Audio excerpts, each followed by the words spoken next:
Hello बच्चों, let's see the question. The power generated by windmill A depends on the velocity of wind. B can be increased by planting tall trees close to the windmill. C is more in rainy season, and D depends on the height of the tower. Now to answer this question, first we will discuss here the key concept, and here the key concept will be wind energy.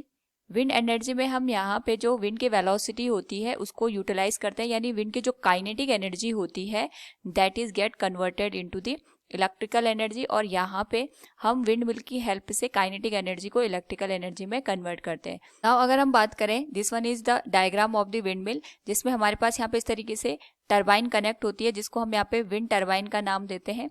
जब यहाँ पे बहुत ज़्यादा हमारे पास wind flow करती है with high velocity, उस particular case में विंड की जो काइनेटिक एनर्जी होती है, उस काइनेटिक एनर्जी की वजह से जो ये हमारे पास विंड टरबाइन है, इसकी ब्लेड्स यहाँ पे रोटेट करती है, और इनके रोटेशन की वजह से यहाँ पे हमारे पास इसका कनेक्शन बनाया जाता है जनरेटर के साथ, जिसकी वजह से जो जनरेटर होता है वो भी मूव करता है, और जनरेटर के मूवमेंट होने की वजह से यानी हमारे पास जो जनरेटर होता है ये यहाँ पे मैकेनिकल एनर्जी को इलेक्ट्रिकल एनर्जी में कन्वर्ट कर देता है.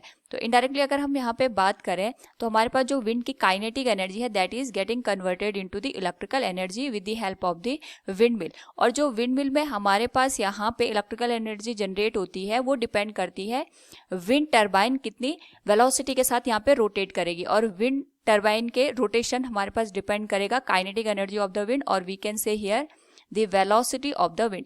यहाँ पे विंड की वेलोसिटी जितनी ज़्यादा होगी उतना ज़्यादा हमारे पास यहाँ पे टरबाइन रोटेट करेगा, और उसके करस्पॉन्डिंग इलेक्ट्रिकल एनर्जी उतनी ज़्यादा प्रोड्यूस होगी. So from the given question we can say here the power generated by windmill depends on the velocity of the wind. Option A will be the right answer. Hope all you understood it. Thank you and best of luck.